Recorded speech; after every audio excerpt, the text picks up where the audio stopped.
So I've seen Rotten Mango come up in my feeds so many times, and there's so many videos that she's done that I want to watch, but this one just popped up and I am intrigued because I feel like I've been seeing snippets of this story online, and the fact that she did a video on it, I want to check it out because then I can find out what's really happening. Bada bing, bada boom.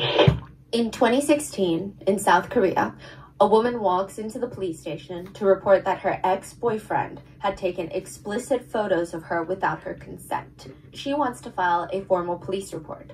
The ex-boyfriend then gets called into the police station, where he says he's more than willing to do anything that he possibly can to show that he is innocent of what he is being accused of. But the problem is, it's broken. The police are like, what do you mean it's broken? His phone was conveniently broken. But the police, they're thinking, we can't just tuck away the case and call it a good day. We're gonna have the man send his phone in to a data forensics company, the same one that recovered all the data from this Haewon Ferry victims' phones, and have an IT specialist look at it to see if they can recover any data. So an IT specialist takes it in, and for his privacy, we will refer to him as Park. Park gets assigned this man's phone, and he's trying to work on recovering any and all the data from the device, and he's really good at his job. He recovers almost everything. Over 200,000 text messages, group chats. 200,000 text messages? Yeah, 200,000 individual text messages. Wow, okay. Videos, photos, I mean, anything that could be recovered, he's recovered it. But suddenly, the police call the IT guy and tells him, we don't need your services anymore. I mean, you can just stop what you're doing and give the phone back to the man who brought it to you. They explain very briefly, the girlfriend has since dropped the criminal case. She's retracted her statements and said that she lashed out at her ex out of anger and that there were no photos. So the investigation is over. Wait, so did the police look at the text message? No, they didn't look at anything. They're like, just turn it in. We don't even want to look at it. We don't even want to bother ourselves with this. But for the tech employee, Park, it felt like the investigation was just getting started. While he had been retrieving all the lost data from the man's phone, he couldn't help but peek. You know, I mean, could you really call it peeking? He has to verify that the data is being recovered, and how can you do that without even glancing at said data? And what he saw were images of women unconscious, naked, videos of unconscious women being essayed, women being and abused. In group chats, there were prices under these women, the cost of how much it would be to essay them yourself. Menus, literal catalogs of women for sale, messages that depicted people discussing the, quote, sale of these women. They would read like, number one doesn't talk that much and kind of loves money. She also has aspects where she doesn't have much charisma in drinking scenes, but her visuals are great.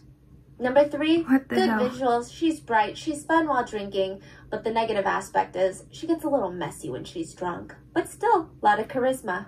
The receiving end texts back. Then let's go with number 5 along with number 3. Girls were just being sold to the highest bidder. Messages showed people sharing videos of unconscious women dragged and essayed.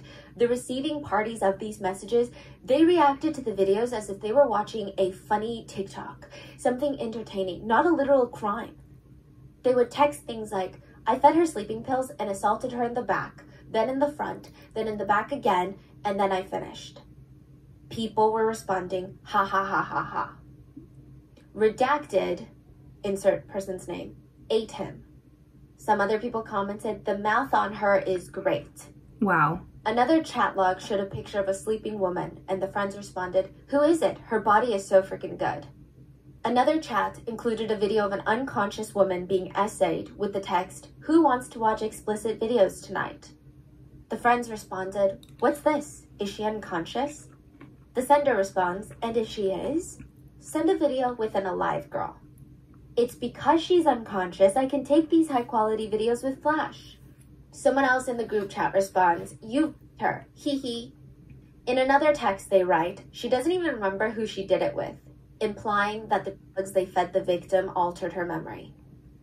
But someone else responds into the chat, no, she's just an R word. As Park is reading some of these messages and glimpsing at some of these pictures, he is realizing that there are literal crimes being committed in these group chats. Women are being looked and essayed. He needs to alert the authorities about it. This feels like a shady crime syndicate out there running some sort of brothel out of their basement. He opens the group chat in full to see what other crimes they had committed, and he was shocked to see that he recognized every single contact name in there. The phone belonged to a famous Korean idol by the name of Chung Chun-young, or JJY. Wow. He was the lead of a band called JJY Band. Another idol from FT Island named Choi Jung-hoon, Lee Jung-hyun, lead vocalist and guitarist of CN Blue, and the biggest name of all was Lee Seung-lee from the global group Big Bang.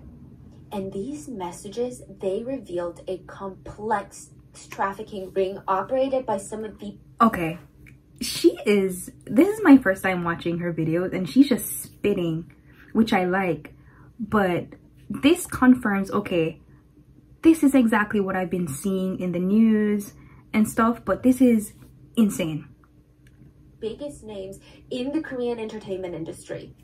The chat logs were between some of the most well-known, beloved celebrities in the industry. The wholesome kind of idols, like the ones that girls would look at and show their boyfriends and say, he would never do this.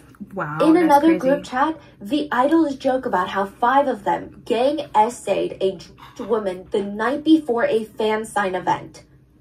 There was another shocking video of a woman being dragged out of a club owned by Lee Seung-lee by her hair, by a man who is about to do God knows what to her, and she's trying to desperately get the club employees' attention by smacking down their laptop screens as she's getting dragged out by her hair. Employees don't even look. Oh my goodness. They act like nothing is happening.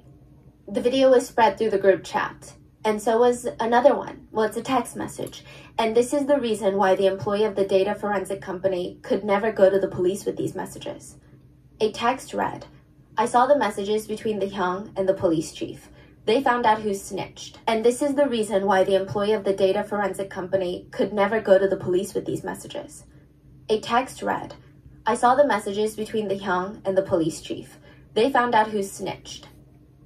Even high-up police commissioners were exposed to be VIP clients of this trafficking ring. That's why they took the phone Park back. had just uncovered a trafficking ring run by celebrities, police officials, and there was nobody that could help him. There was nobody that could save the victims because everyone at the top was dirty. But Park would secretly make a copy of every single text message. And 3 years later, it would be released onto the internet, exposing one of the most shocking Korean cases to date, the Burning Sun case. Wait, that was just her intro? Oh my goodness. That is insane. 3 years later, I wonder what he was waiting on to like release it. Until maybe he was safe. That is insane. We would like to thank today's sponsors who have made it possible for Rotten Mango to support the Joyful Heart Foundation, whose mission is to transform society's response to sexual assault, domestic violence, child abuse, and they really aim to support survivors through their healing and reclaiming of their lives through things like education, advocacy, and policy change. This episode's partnerships have also made it possible to support Rotten Mango's growing team of dedicated researchers and translators. I mean, they really put their all into these cases. They focus on shedding light on stories from all over the world. And we would also like to thank you guys for your continued support as we work on our mission to be worthy advocates for these causes. And as always, full show notes are available at rottenmangopodcast.com. Now, Burning Sun is a case that we're revisiting from long, long ago because it's resurfacing in the news. Right. There was a recent scandal that we'll get into. That's what I saw. And additionally, because I feel like our quality of research has drastically improved, so truly this is going to be a deep, deep dive onto the horrors of this case because it's a lot. We had multiple translators, researchers help assist with this one. There was one RM meeting where we had like 7 people in 3 different time zones just on a call for hours trying to get through everything again. We're like going through it 3 times, 4 times just to make sure everything is good. But as always, if there's anything we've missed or anything that was lost in translation or wasn't properly clarified, please let us know in the comments. And with that being said, let's get started. This case took place in Korea around 2018, but it's back in the news cycle for a lot of K-netizens because of a new picture that was posted to Instagram. Well, two pictures. We'll call them Picture A and Picture B. If you're listening to the audio version of this podcast, I'm going to describe both pictures to you. Picture A shows a beautiful private swimming pool from a resort in Bali. Oh, it seems like one of those villas that you can rent, and someone took a picture of the private pool in the back. The water in the pool is turquoise blue. There's beautiful palm trees, banana leaf trees surrounding the pool. There's this beige cushioned lounge chair next to the pool that you can lay down in and sit in the sun. It's beautiful. It looks expensive, which makes it a very typical picture to post on Instagram. Picture B is almost an exact copy of Picture A. But it's not a repost. It's not like someone stole Picture A and pretended, I'm in Bali too. It's a completely new photo. It shows more of the villa than the pool from Picture A, but you can tell it's the same exact place. Two pictures in the same villa in Bali. So what's the big problem here? It's a resort in Bali. Of course, there's going to be lots of people from all over the world staying there and taking pictures. A celebrity posted Picture A was posted by Girl A, since they want to remain anonymous in the news. Picture B was posted by Girl B. The problem here was they ran in the same circles where it was discovered that they were both dating the same man. Former K-pop star, former inmate, and owner of the nightclub Burning Sun, Lee Seung-lee. And I'm going to be brief with the scandal that unfolds because there's not too much to it, but Lee Seung-lee was cheating on multiple women and taking them on back-to-back trips with the same exact itinerary. So he would ask Girl A, who thinks she's in a monogamous relationship with him, to fly out to Bali to see him. He would rent a villa, take her to very specific restaurants and dates, and after 5 days, she would fly back to Korea, and that same day that she leaves Bali, Girl B, who also believes that she's in a monogamous relationship with him, would fly into Bali to see him. That is insane. She would stay in the exact same villa Girl A had just left from. Gross. I mean, it's likely that Girl A's perfume scent is still in the villa at this point, and he would take Girl B on the same exact dates that he had just taken Girl A. Everything is identical. He had planned the exact same trip for both girls, took them to the same restaurants, the same beaches, the same hotels, the same cafes. He didn't even wait 48 hours before both trips. It was back to back. Girl A flies into Bali. Girl A flies out of Bali. Girl B flies into Bali. Girl B flies out of Bali. That's insane. And all of this was quote-unquote exposed when both girls discovered that they had posted the exact same picture of the villa and they started texting each other about their Bali trips. The story was sold to Dispatch, and some netizens commented on the scandal. I hope the girls don't think that it's just girl A through B. Seung-lee probably has women A through Z. I thought he was in jail. That's what a lot of people were also saying. Like, what's going on? Why are we writing these random cheating articles about a literal criminal? What's happening? He in jail or but no? why are they He's with free. a criminal? He's free? He's out of jail. He was in jail for... he's already out. He was only in there for 1.5 years. And now he's back to dating people already. And Back they're to, dating him. Being involved with women. That's... A lot of the comments had the same reaction as you. I mean, they were just shocked. They were shocked that he was in the news. They were shocked that he was out of prison. They were shocked that girls would even go out with him. Exactly. That they would travel all the way to Bali to be with him in the first place when his club, Burning Sun, was exposed for basically having a trafficking ring operating during club hours. 1.5 years? Yeah, how is he only 1.5 years? That's insane. For the level of crime he committed. A lot of people actually speculate that this is Seung-lee trying to get back into the industry. It sounds counterproductive because why would a cheating scandal be good for him? But to have these mini scandals that sound like celebrity scandals are probably better than having Burning Sun as the last scandal. And God forbid he's trying to make a comeback. Like, I'm not even sure how that's possible. But just in case that's his end goal, let us all refresh our memories of the case of the Burning Sun, what was later dubbed the VIP company. A young woman named Min Jung woke up in a bed, and her eyes still felt really out of focus. That's how she describes this whole feeling, is her eyes feel out of focus. She tries turning her head to see where she is, and she doesn't recognize the room that she's in. She doesn't even remember how she got into this room to begin with. In fact, she doesn't remember much or really anything at all for the past few hours. She keeps blinking and trying to reach for any memory of even the last hour. There's literally nothing in there. And then a man walks into the room. She remembers him. But before she can act, he's on the bed, holding her down, strangling her. She's kicking, biting him, trying to push him off of her, but he's way too strong. He's simultaneously strangling her with one hand and using the other hand to cover her mouth. He's using his body weight to push down on her body. She felt like she was gonna die. Every time she tried to get up, he pushed her harder down into the bed. Her neck is bent against the headboard at a dangerous, painful angle. And she would later say, I felt like I was gonna die. She could not get this man off of her. He would proceed to rip off her clothes and essay her. Each time he pushed her, she could feel her neck bending more and more against the headboard. She said she felt like her neck was gonna snap. After this brutal assault, she grabs the mini trash can by the bed and she throws up everything that she has in her system. The throw up was this dark brown color. It was blood. Blood. She said at this point she really felt like she was going to die, because earlier the focus had been trying to get him off of her, but now that he's off of her, she doesn't really know what his plans are. Minjung likely ran through all of the options in her mind. She clearly could not fight him off physically, so she said she got on her knees on the carpeted floor and begged for her life. She was trying to appeal to any sort of humanity or even empathy, if he had any really. She cried that she just wanted to go home. She would never go to the police about this. Oh my God, she just wanted to see her mom. That's all. She just wanted to see her mom. She finally looks up at the man, this kidnapper, this rapist, and he just starts laughing. He's giggling at her begging for her life. And he responds, if you take a selfie with me, I'll let you go home. What? What?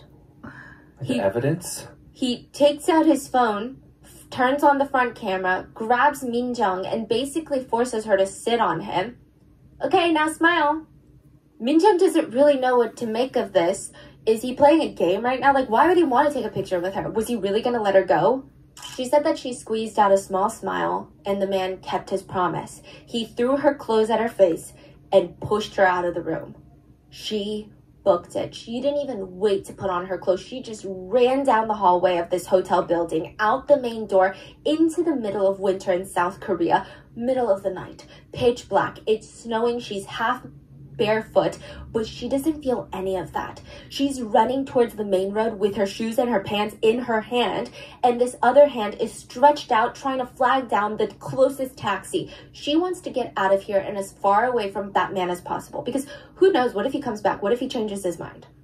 Thankfully, a taxi stops and she gets in. Frantically, she gives her address, and when she sees the hotel disappear from sight, the fight or flight that had kicked in, it probably finally calmed down, because she looks down and realizes she's still naked from the waist down. And there was a taxi driver looking at her in the rearview mirror. I mean, of course, we don't know why this man was looking at her. It could be that she's naked from the waist down, and he's like, why is she naked? We don't know if he had any sinister intentions. I don't think so.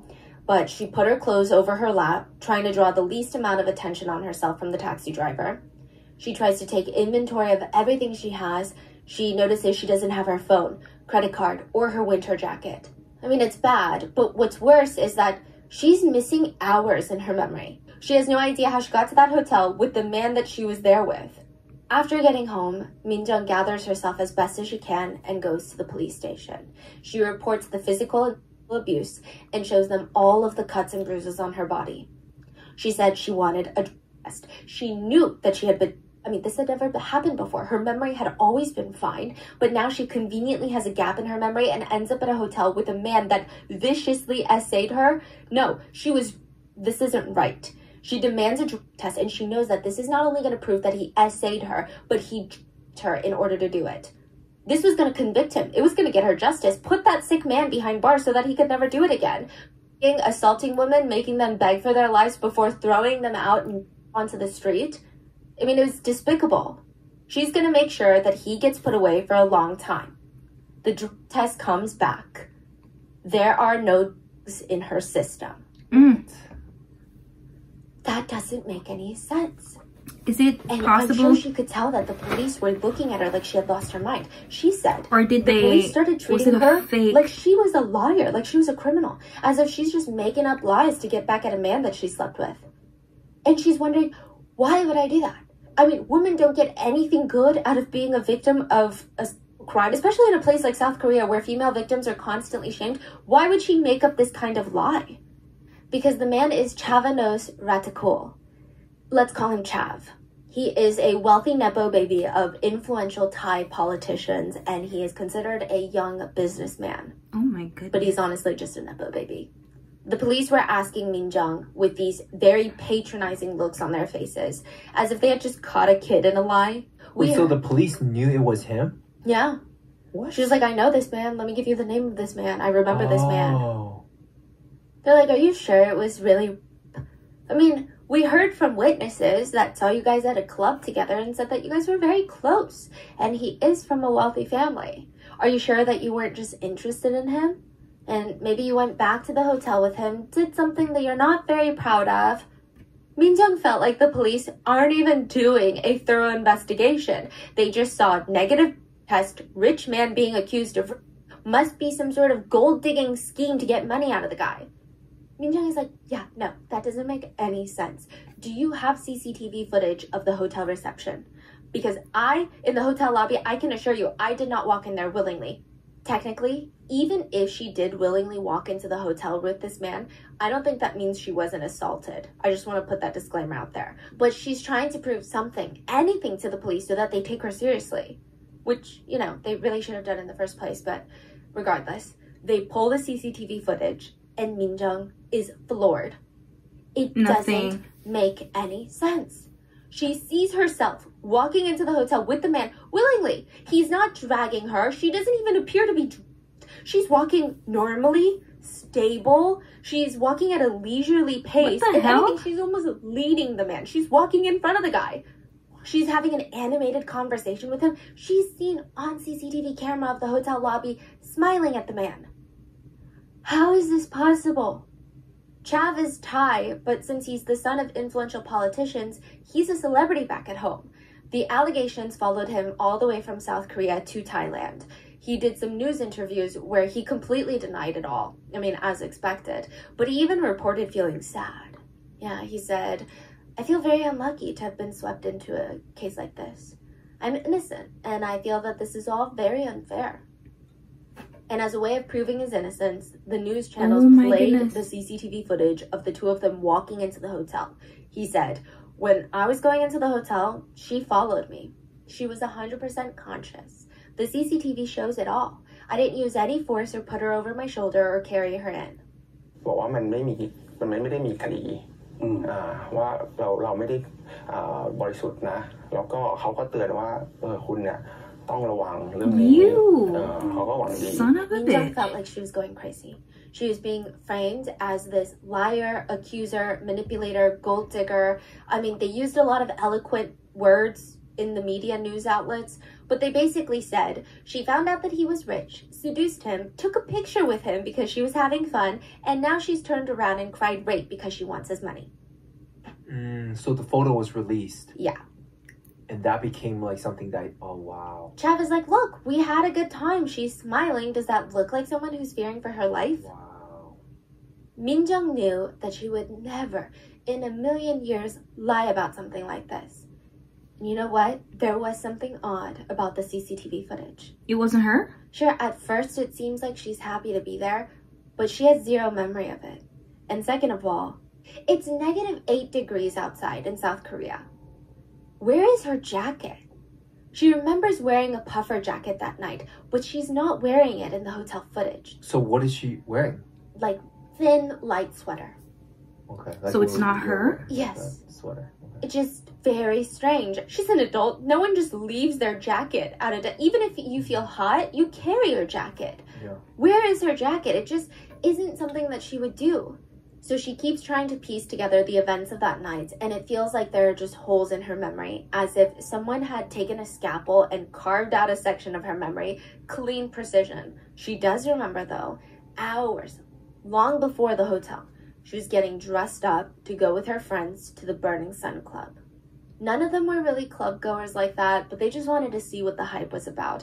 And it really did live up to its reputation.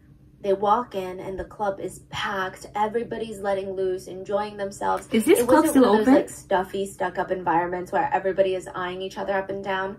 The music is good. I mean, it's loud, but it's very good. Everybody's dancing. It's a nice break from the work and the school. She remembered it was fun. She remembered her friends had all purchased a table. They sat down and she offers, hey, I'm gonna go to the bar and get us all some drinks. At the bar, she felt this gentle tap on her shoulder. Turns around and it's a man. Now, to give you further context, the Burning Sun is kind of known to be a Wattpad club. Yeah, kind of, right? In the sense that there were some anecdotal reports that women would go to the Burning Sun, run into wealthy, young, attractive foreign businessmen, and start dating them. Which is just like an innocent, cute Wattpad dream. It kind of implied that most men at the Burning Sun are well-connected, high-powered, high-net-worth individuals that are also kind of attractive. So it's likely Minjung was like, oh my god, this is kind of funny. It's like my own little Wattpad moment, right? The man is tall, handsome, but more importantly, he was a gentleman. He kept a respectful distance, kept his eyes on her face, not her body, didn't even try to touch her waist, touch her arm while he laughs, none of that. No physical contact. He's kind, talkative, respectful. In this loud, busy club with people truly dancing on each other, this tall, handsome guy is asking her about her pets and hobbies. He's very nice. She even joined him in his VIP room later to talk about all these mundane things, and it was kind of cute and wholesome. Minjung's having fun, but at the end of the day, she is still a girl at a club, and that is something that you never really forget. So when he offers her champagne and whiskey, she's like, oh, I don't really drink champagne, but I'll take some whiskey. She takes 3 shots of whiskey that night. I'm not a big drinker, so to me, I have no idea how much that is, but apparently it's not much at all, especially if you know your limits, which Minjung did. She knew that 3 shots of whiskey would not even make her tipsy. Maybe on an empty stomach, but she ate dinner before she came. I mean, it was nothing. And she didn't even take the shots back to back. She's not slamming it down. She's careful. She spaces them out, drinking water in between. She even told the guy straight up, hey, I'm not really fond of being drunk, so I'm just gonna take it easy tonight. He was so nice about it. He kept pouring her glasses of water and sliding it in front of her. Here, drink the water since you don't want to get drunk. Was he putting things in the water? She thanked him, and they continued on with their conversation. Oh my god. Until she felt this out-of-body, almost a floating sensation. Mid-conversation, her eyes go fuzzy. She was trying to be polite and focus on what this man is saying, but it's like her eyes were out-of-focus camera lenses. She tries wiping her eyes discreetly, blinking, but even her brain starts to feel fuzzy. It feels like she had been drinking heavily all night long, but that doesn't make any sense because she had been so careful not to get drunk. She had even been taking just glasses of water in between her shots of whiskey. She tries to rub her eyes again, but she said that her hands were not coming up to her face now. Oh my goodness. She tries to move, even just one finger. Nothing's moving. It was kind of like sleep paralysis where you can't even move though you try really, really hard. And even with something like sleep paralysis, there's this strong level of panic associated with that feeling of not having control over your body. But imagine that experience at a club with a bunch of strangers. I'm sure it's a different level of confusion, stress, anxiety, panic. Her body was no longer responding to her brain. The man that she had been talking to, still going on and on about how he had a flight scheduled tomorrow to go back to Thailand, and he's just fading into this big blur, and she heard his voice through it all, and it felt like she was listening from a completely different dimension. It sounded very distorted. She heard him say, so you have to make me happy today, and that's it. She doesn't remember anything else after that. Just waking up in that bed to be assaulted. She knew she wasn't going crazy, even though everyone, including the police, are trying to convince her that she's going crazy. She's thinking, I must have been...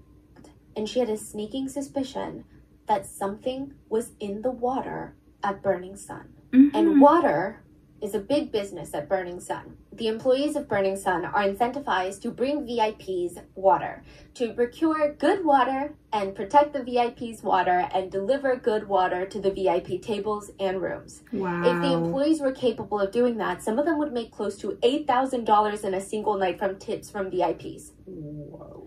All from the big shot foreign VIP clients that are really, really happy about water. The employees of the club would work together as a team to make sure VIP customers got their water. They would even have group chats in real time while they're working about how things were going, how the VIPs were looking for water, how they are enjoying their water, who needs more water. They would text things like, the VIP in the room is looking for good water tonight. Okay, I'm looking for good water. Hurry, he's pestering me for water. He's very thirsty. He said it doesn't even need to be good water anymore. Just someone get him some water. His fellow coworker responds, I'll get him a side dish then. A little confusing. In another chat, an employee texts the other employees, someone is approaching the water I secured for a VIP. Bouncer, hurry up and go protect my water. He gets a response from the bouncer. On it. The bouncer pushes through the crowd towards the bar, scanning the area. He spots the water that the employee is talking about. A man is with the water. So he approaches this man, tells him to get lost, and he's standing there awkwardly with the water. But it's not what you imagine. It's not a cup of water. It's not a bottle of water.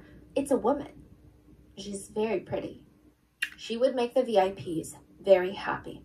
Employees at the Burning Sun had their own vocabulary when they were working. When they say water, they were never talking about real water. They were talking about women. Female club goers. That's what they call them. Not humans, not people, not women. Water. In Korean, like 물. 물.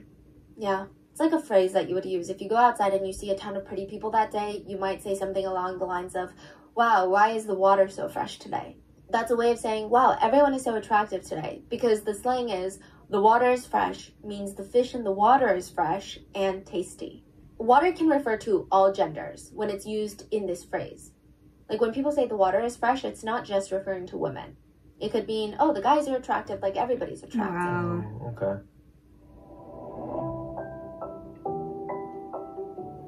I sometimes am lurking in my Instagram comments and I see that a lot of you guys have businesses, and I always try to support where I can, which, side note about it, you guys are very talented. And most business owners that I personally know use Shopify. Shopify is the global commerce platform that helps you sell at every stage of your business, from the launching your online shop stage, to the first real life store, first real life pop-up stage, even all the way to, did we just hit 1 million orders stage? Shopify is there to help you grow. Whether you guys are selling scented soaps or offering story is outdoor crazy. Outfits, Shopify helps you sell everywhere, from their all-in-one e-commerce platform to their in-person POS system. Wherever and whatever you're selling, Shopify's got you covered. Shopify can even help you turn browsers into buyers with the internet's best converting checkout, which is 36% better on average compared to other leading commerce platforms. And Shopify even has Shopify Magic, your AI-powered all-star. It can whip up captivating content, blog posts, product descriptions. It can even generate instant FAQ sections. And I really like that Shopify gives you everything that you need to take control and take your business to the next level. You can customize your online store to your style with gorgeous, flexible templates. They've got powerful tools. They even have marketing tools to help you create, execute, and analyze your online marketing campaigns. I like that Shopify covers all the hard stuff of the business so that you can just focus on what makes your business so unique, which is the creative side. Shopify powers 10% of all e-commerce in the US, and Shopify is the global force behind brands like Allbirds, Brooklinen, and millions of other entrepreneurs of every size across 175 countries. Plus, they have award-winning help to support your success every step of the way. Because businesses that grow with Shopify. Sign up for a $1 per month trial period at shopify.com/rotten, all lowercase. Go to shopify.com/rotten now to grow your business no matter what stage you're in. Shopify.com/rotten.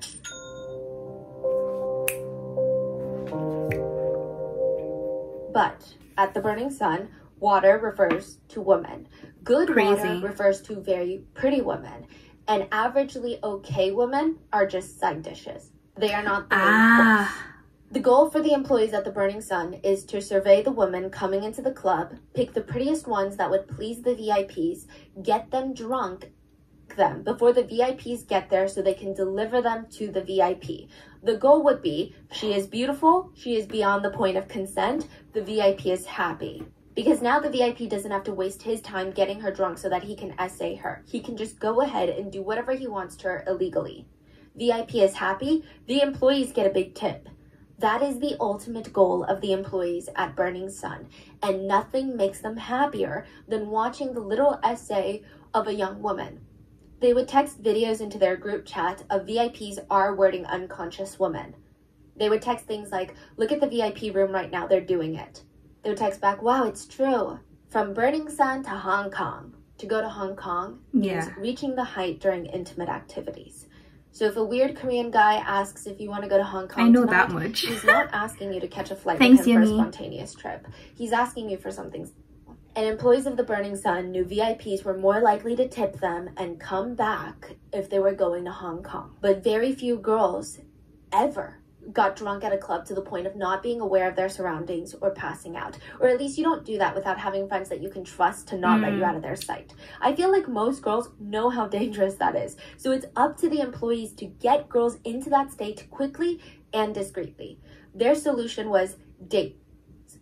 They, employees, sometimes even bartenders, would date their own female customers, which, you know, a few things about this are so terrifying. How easy it is to spike someone's drink, terrifying. But also, I imagine if I went to a club, I might be cautious of strange men around me, but I don't think I would ever be really cautious that the bartender would spike my drink or that the employees would. Especially Burning Sun, one of the most like famous club, most high-end club, like what? The employees would date their own female customers to serve them on a silver platter for higher paying male VIP customers. That's crazy. Who came to essay the female customers. That is crazy. The woman essayed them, took pictures and videos of the assaults, created a product catalog of the victims to see if other VIPs wanted to pay to essay these victims as well. That was the real business model of Burning Sun. They were, in theory, running a complicated trafficking ring, and they got away with it for a very long time. Not because they're flying under the radar and never getting called out on it. High ups. It's because they were being so blatant about it. There's a saying, I believe in German, and it's translated into English as, the devil was covering it with its own tail. And it's in reference to something being so out in the open, it's basically right under your nose. But you miss it because the devil has just barely hid it out of plain view. Wow. Like hiding in plain sight. The Burning Sun's reputation was the tail. And if anyone heard any strange, questionable stories coming out of the Burning Sun, first, they would question if the storytellers were even sober enough to remember the events correctly. And if the answer was yes, they would all just kind of shrug and say something along the lines of, that's just what happens at the Burning Sun. Wow. The club was owned by a well-known Korean celebrity and a bunch of investors. And the sentiment for a lot of Koreans at the time was, what else do you expect to happen at a place like the Burning Sun? It doesn't have a wholesome reputation. The club was co-founded by Lee Seung-lee, who is known as the Great Gatsby of South Korea. And not because he's a fan of literature and that's his favorite book, but because he throws insane, lavish parties. I'm talking a whole line of bottle girls coming out in line holding $1,000 bottles of champagne in each hand with insane sparklers shooting out of them. And it's not just one or two bottle girls, it's like a whole parade of them. Stacked champagne glasses ready to be filled, pretty women everywhere, uniformed girls in white and gold sparkly dresses popping $10,000 bottles, $50,000 bottles. It was crazy. This is the same guy, Seung-lee, where for his own birthday, he had booked out a full luxury resort in the Philippines so that nobody else could stay there, flew 150 of his closest celebrity, nepo baby, politician children friends from all over East Asia, not just South Korea, but China, Taiwan, Malaysia, Singapore, Japan, everywhere. Wow. To the resort, flew them out in the Philippines to party for 4 days and 3 nights straight. These are not people that sit in economy. He's booking first-class tickets for all of them. Crazy. He spent $20,000 on just fireworks for his birthday countdown, which is like really a crazy thing to do. And the whole weekend ended up being around $444,000. That's crazy because his image is like the opposite of this in the band, Big Bang. This is a guy willing to drop hundreds of thousands, if not like $500,000 on his birthday party. And he started as this humble, insecure boy. We're going to get into all of it. You know, this became the appeal of Burning Sun. The general population of Korea had started to hear about Seungri's parties, started to hear about the new Great Gatsby of South Korea, and they wanted to go to one of Gatsby's insane parties. But back before Seungri opened Burning Sun, there's no way. How do you get on a celebrity's guest list? But now with Burning Sun, the club, they can experience it firsthand. Right. So yeah, chaos is expected. Wow. People would say, did you hear about that underage girl? What? The underage girl that stole her mom's credit card and spent it all at Burning Sun. Apparently the mom found out, rushed to Burning Sun. The bouncers called the cops on the mom. Mom gets handcuffed, dragged away. Oh my goodness. The crazy thing is, there's speculations that it wasn't just a girl with a fake ID who wanted to party, that maybe Burning Sun was trying to target underage girls to come to the club. Wow. I don't know how true that is. That's just what happens at the Burning Sun. These are the reactions people would give. There was another report of a couple that went to the Burning Sun, and the girlfriend had, you know, she felt comfortable. She was going to this wild, crazy club, but she was going with her boyfriend. So if anybody approached her, she would just say, oh, I have a boyfriend. And he's right there. Or if she was scared, she could just ask the boyfriend, hey, can you just take me home? I don't really feel safe. That night at the Burning Sun, her own boyfriend did her with date drugs at the club, then assaulted her at a hotel and filmed it without her consent.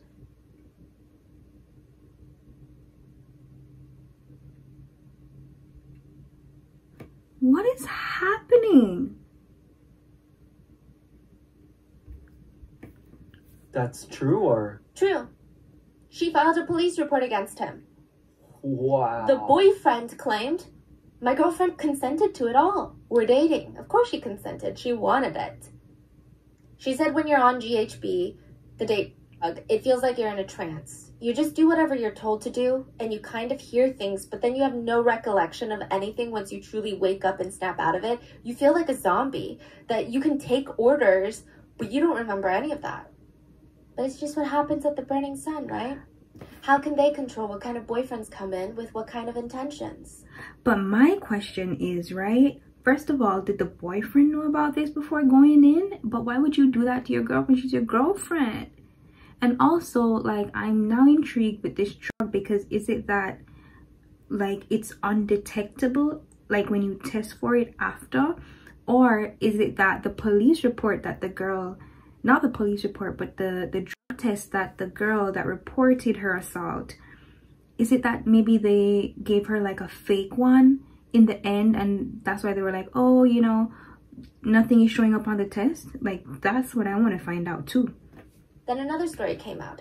A witness, Miss K, stated that she was with this guy that she had met at Burning Sun, and he's like, hey, do you want to come up to my hotel room upstairs? Because the Burning Sun is attached to a hotel. Wow. She accepted. She said that she was just going to go up there to have a drink with him. But as soon as he opens the door to the hotel room, she sees something very, very alarming. A woman is laying unconscious on the couch, and a man is shoving his face in her chest and climbing on top of her. He gets off immediately, like he had just been caught doing something. He's friends with the guy that she walked in with. So I guess they're sharing this room or something. And he just starts laughing, and he's like, oh, yeah, like, you know, this is my girlfriend, and she's super drunk right now. But that's not what it felt like. The girl didn't just look super drunk, and something about the whole vibe, it didn't seem like his girlfriend either. She called the police, but they responded super nonchalantly about it, saying, well, technically no crime really happened, did it?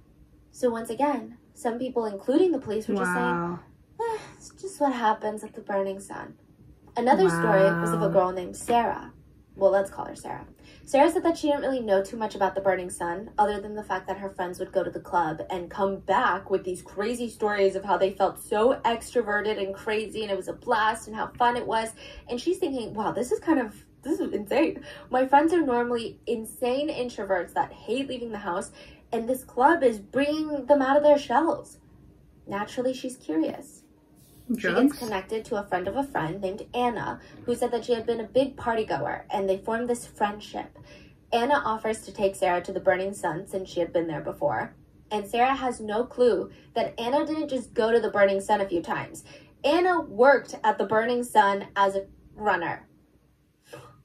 Once they get to the club, Anna gives Sarah a pill and encourages her to take it.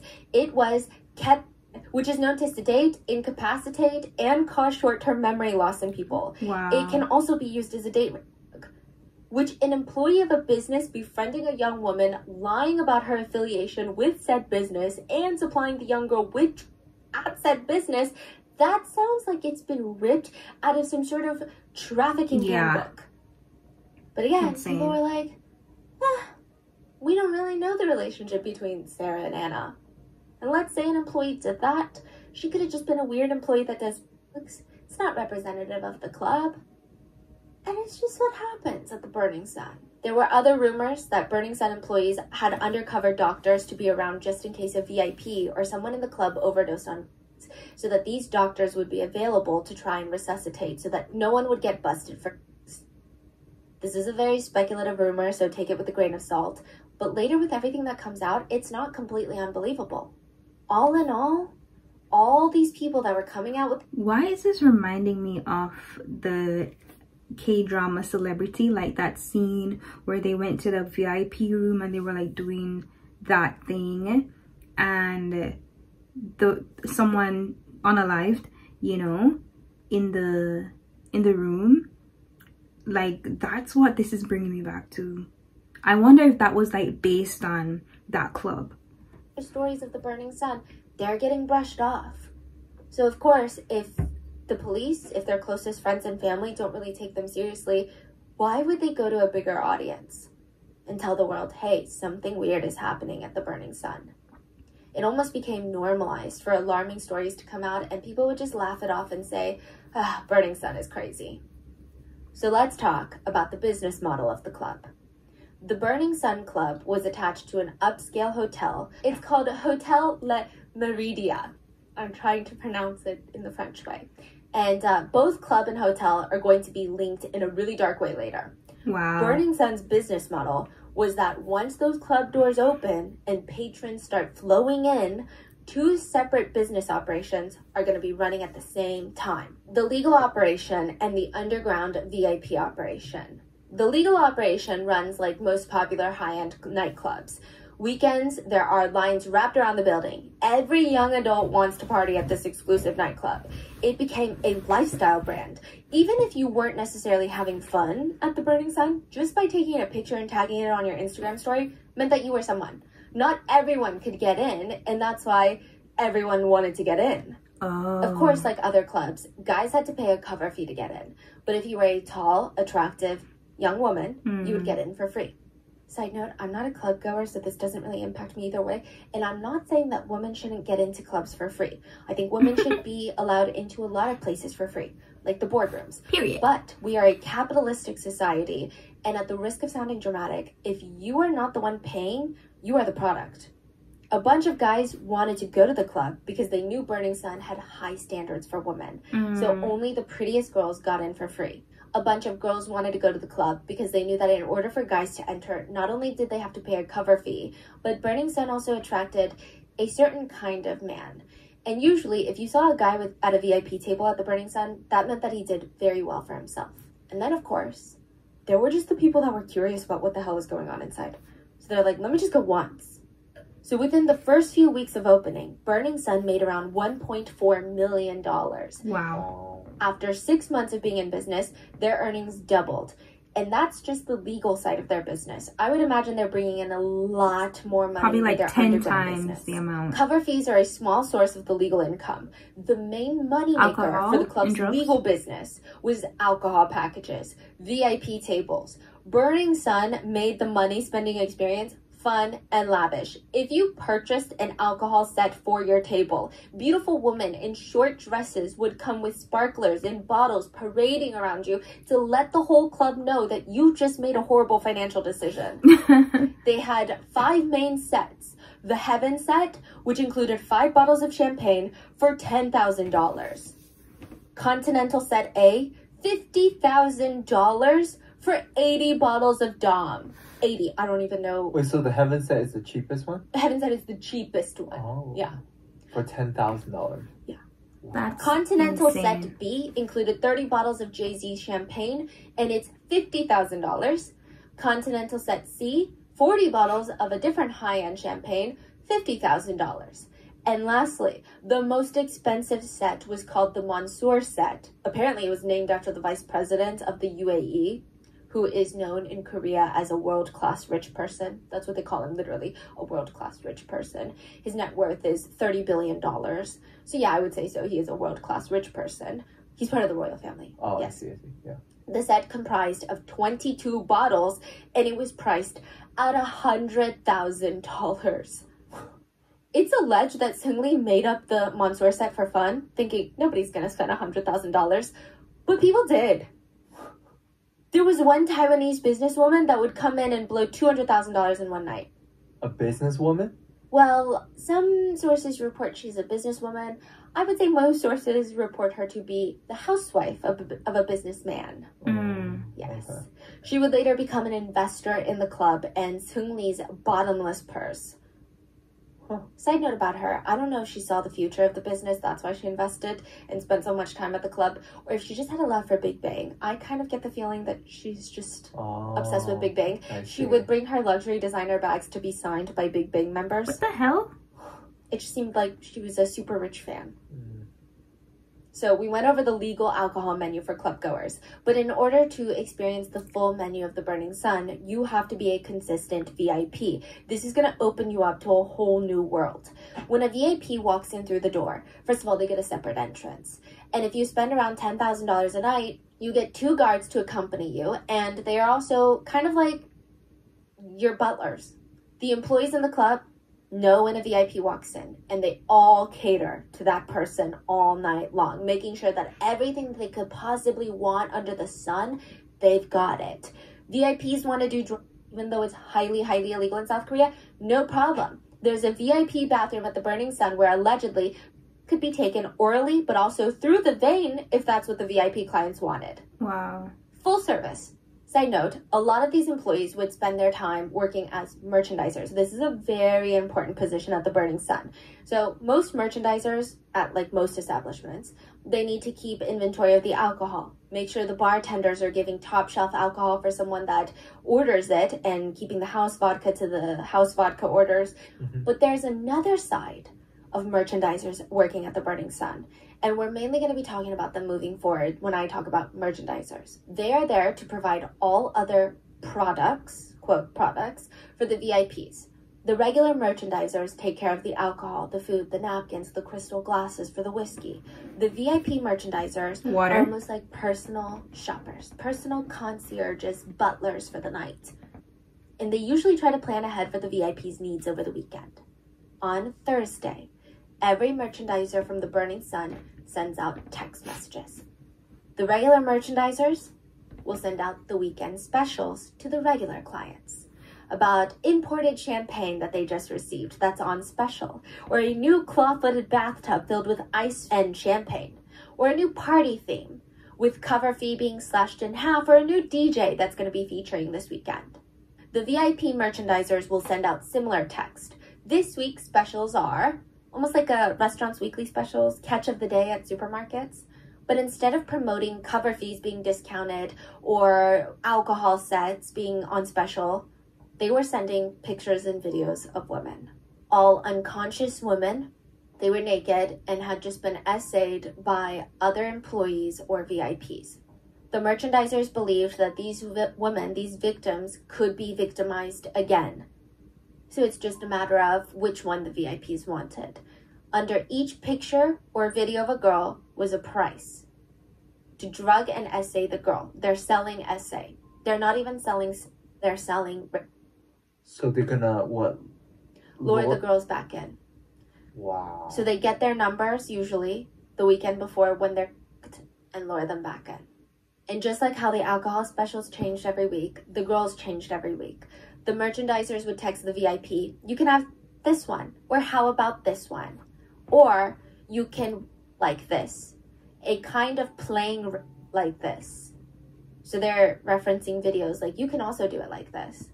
Or texts that read, I can make you a reservation guest. If you come, I can get you this girl. If there was more than one VIP client that wanted the same girl that weekend, they would open a bid. The clients would bid, auction, on the woman who had no idea that any of this was even happening. Many of the club investors and VIP clients were wealthy businessmen from other countries. So there were a lot of rich Chinese, Japanese, and Thai businessmen who would travel for work to Seoul, and they would stop by the Burning Sun to let off steam. The merchandisers were really good at knowing exactly what kind of girls each of them wanted. They always stated that the Chinese VIPs really liked Gangnam Onnis. So Gangnam is like the Beverly Hills of Seoul, and Onni means older sister. It's a really nice way of saying they like faces with a lot of work done. So when they knew that a group of Chinese VIPs were coming in, they would send them the weekly specials filled with Gangnam Onnis. It's like none of the VIPs wanted workers. That's the part a lot of netizens were infuriated by, because regardless of how anybody feels about sex work, if it is between two consenting adults, there is a level of understanding there. Right, there is a transaction that's being made, and in the best case scenario, it's a win-win. Both parties get exactly what they want. And I say that in defense of the workers, right? Because usually they get the shorter end of the stick. Now, anyway, it would be a bit more acceptable if this club was illegally running some sort of brothel. But that's not what's happening. They're straight up trafficking. I mean, this is like human trafficking. None of the VIPs wanted sex workers. They wanted girl next door, truly did not know that she was being filmed while being assaulted. They wanted victims. That's what they wanted. But let's say they didn't choose a girl through text ahead of time. They showed up without advance notice. The merchandisers would go out and pick out the girls that they felt best suited the VIP's types and bring them into the VIP room. So they just walk around on the floor? Yeah. And just any girl that had come to spend money at their establishment, a potential victim. Or the VIP would already have their eyes on a girl or two in the club, and they would just be brought in. They would request, I want that one and that one. The employees would go those girls and bring them in. And just to reiterate this point home, sorry if it feels redundant, but it is a huge part of this case. These women that they're picking to bring to the VIP rooms are not employees of the club, and they are not sex workers. And I don't say that to say employees or sex workers are not as important, but I'm saying if it was an employee or a sex worker, they would be there for work. Like, these women literally came as customers, have no idea that they're being chosen to be victimized. They're like Minjung, just hanging out with friends. The assaults would either happen right in the VIP rooms or upstairs in one of the hotel rooms of the La Meridia. And the hotel also happens to be an investor in the club. So there is a question of how big and how well thought out this operation was from start to finish. Who owns the hotel? Owns close to 50% of the club. Okay. The speculation being perhaps that was the whole point that Burning Sun was created. For this reason. It's not a club that happened to fall into trafficking, but rather a front for trafficking. I think the unsettling thing about this case is both operations were done pretty out in the open. This is a club. It's not like one of those money laundering schemes where a front is a churro shop and behind the scenes is God knows what. We'll never know because the public will never see it, hear about it, know anything about it. But with Burning Sun, they're running these operations in front of all the club goers. I would liken this to the feeling of going to a supermarket, shopping for beef, not knowing that there are security cameras watching you and another group of people behind those cameras shopping for human meat. Like, that's the feeling, I'm sure. Right. And because nobody really knew what was going on inside the burning club, aside from victims who were staying quiet out of fear, people were lining up, fighting, paying to get into the Burning Sun, a place that would turn out to be a literal hell for the victims. And it all gets exposed by a 29-year-old man by the name of Kim Sang-gyu. We're going to call him Kim for the rest of the story. November 24th, 2018, Kim went to Burning Sun with a bunch of his friends. It was his friend's birthday. They're all there to have a good time. It also happened to be the first snow, Cheonneun, which is a very special day in Korea. We're supposed to make a wish and spend it with your loved ones. It's a very cute, romantic day. So Kim decides to go outside. He's in the Burning Sun and the snow starts falling. So he's like, oh my God, I'm going to go outside just quickly to see the snow. He kind of parts with his friends, and on his way out, he sees a woman half passed out, barely conscious, being dragged out by a man. She looks like she's trying to grab onto passerbys. She doesn't want to leave. It's clear this is not consensual. She clearly wants help. So Kim decides, I'm going to help. He decides to block the man from taking this woman, and this man happened to be a VIP client, and the employees of the Burning Sun did not take well to Kim standing in the VIP's way. Wow, so they're like blatantly. Oh, in front of people. Wow. Yeah. The employees also did not appreciate that Kim was now standing in their way of making a fat tip. So they drag Kim outside in front of Burning Sun CCTV cameras into the snowy road, and they start beating him. They start pummeling Kim. The club executive was one of the main perpetrators. He trips Kim with his foot, grabs Kim by the hair to hold his head in place, uses his other hand to punch him in the face repeatedly. Goodness. It was getting to the point where even one of the bouncers was like, hey, let's chill out a little bit on this customer. But this executive is not listening. Another bouncer jumps in to help hold Kim in place, so it's easier for the club executive to hit him. At one point, the club executive even walks away from Kim, who's on the road just sitting there, because now he has 3 broken ribs. It's painful to even try and get up. This is not a light beating. The club executive walks over to his little bouncers, takes off his jacket, only to walk back over and continue beating Kim. Then when he's finally done, he just walks back into the club with the bouncers, leaving Kim on the ground. Kim is confused, scared, but also, rightfully, really pissed. He calls the police, who gets there 12 minutes later, and he's explaining to the police what happened. And he's pointing at the CCTV cameras like, hey, it's all on there. Everything that happened, you're going to see it on there, so go look at it. The police don't really do anything. And Kim is like, what are you doing? I said the person that did this to me is in there. He went that way, so go into the club and find him. They're still not really doing anything. Frustrated, Kim kicks the trash can in front of the VIP entrance, and they still don't do anything. Finally, officers decide to go into the club, leaving Kim outside. They talk with the security, they talk with the club executive that beat up Kim, and once they get back outside of the club, they arrest Kim! They tackle Kim to the ground and arrest Kim! Oh my goodness. They handcuff him from the back, which I imagine is quite painful as he has 3 broken ribs.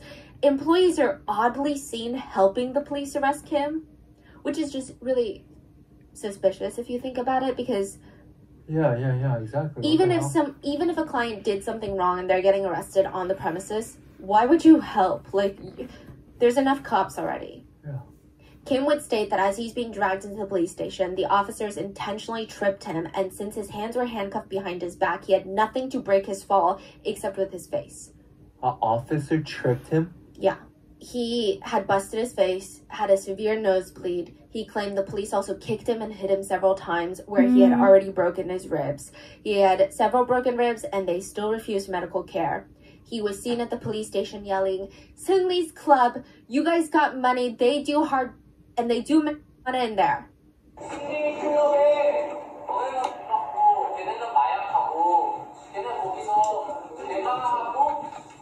January 28th, 2019, Kim starts going on interviews and making posts about what happened to him inside the Burning Sun. His main accusations were, women are being the club. Police are getting paid by the club to look the other way. He said, screams could sometimes be heard coming from the VIP rooms of girls begging for help. These are masked by club security, and then the paid-off police department nearby protects the club from legal liability. The police aren't here to protect the public. They're corrupt. Kim started a Blue House petition, and it received more than 200,000 signatures in just one day. The petition detailed specific... I just got goosebumps all over me. Like, oh my goodness. It's like, you know how we know these things are happening, but actually sitting down and hearing about a story from like beginning to end, just really, it's scary out there. As a woman too, like, it's so scary. Assault cases that allegedly happened within the Burning Sun Club, as well as their sketchy and corrupt relationship with the local city police. It gained so much attention, the president at the time promised to have his team look into it. But the president... But when the Blue House looked into it, the police just turned in random reports that Kim was committing assaults in the club. They argued, look, Kim is the one that was essaying people in the club. He was caught, dragged outside by employees, and beaten. Should he have been beaten like that? No, but the employees just really hate scum of the earth essayers, you know? So we came out and we arrested the guy. With this, all the news outlets started reporting Kim as some sort of criminal, which It's a whole long story we're going to get into later. But the Burning Sun even came out with an official statement stating Kim was an offender and they had no choice but to kick him out. To support their statement, they submitted 2 complaints from women who allegedly were assaulted by Kim at the club. Wow, they are really just fabricating a whole reality out of nothing. And it's working. Yeah. Come on, how do you compete with that? Suddenly, the story very quickly becomes a he said, she said situation, rather than a very serious allegation of trafficking inside of a club. But netizens did notice something strange. The person who filed a complaint against Kim saying that she was harassed by him at the club was an employee of the club. Not saying that they can't be harassed by clients, but like, she was a merchandiser at the club. It was Anna, the runner. People didn't know that yet, but still, it was just weird. Right after he alleges that there's an underground ring happening at the club, an employee of the club says that he is the essayer. Kim said that he was charged unrighteously and inaccurately on 7 charges, including defamation, indecent acts, criminal battery, and more. Wow. And our team tries really hard to not make something about something that it's not, right? But there was a feeling by the K netizens and by a lot of people that had gone to the Burning Sun. Okay, a man has spoken out about the club, and sure, it's kind of a he said, she said situation, but a lot of netizens were still on this man's side and supporting him, and it kind of felt safe enough for women to come forward now. Wow. Because if it had been a woman whistleblower to this, there had been other small cases of women trying to anonymously come forward that something weird was happening at the Burning Sun. They were slut-shamed to hell and back. But now that there was a male at the center of this whistleblowing situation, they felt like, okay, maybe we can also help bolster his story because we have our own stories about the Burning Sun. That says a lot. Yeah, a lot. I mean, just like the crime itself says a lot about the violence against a certain gender, and then this just reiterates that. So, you know, like I said before that, it was people like Minjung, people who are getting victim blamed, and now a man comes out and they're like, okay, maybe this is our chance to expose what's really been happening. So because of Kim, a lot of anonymous women start coming forward with their stories of the Burning Sun.